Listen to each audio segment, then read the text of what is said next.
ځنګلونه د انسانانو په ژوند کې اړین ارزښت لري او د ځمکې کابو یو پر 3 برخه یې نیولې ده. د ځنګلونو شتون د انسانانو، حیواناتو او حشراتو لپاره بې شمېره ګټې لري چې په دې مطلب کې به یې درسره شریک کړو. لومړی هم د اکسیجن تولید، ساه اخیستل، د کاربن ډای اکساید خارجول او د اکسیجن ایستلو ته ویل کیږي. نو له اکسیجن اخیستلو پرته انسان ژوندی نشي پاتې کېدلی. د سیل او طوفان مخنیوی کوي. هغه ځایونه چې ډیر ځنګلونه لري هلته د طوفان او سیل د راتګ امکان کم وي.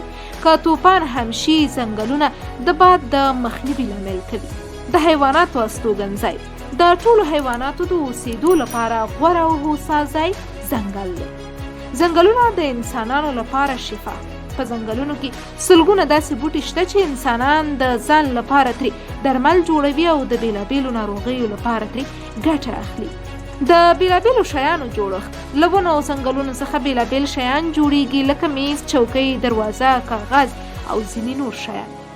د ناروغیو کمیدل، طبیعي او شنه ځایونه د انسانانو پر رواني حالت مستقیم اغیز لري.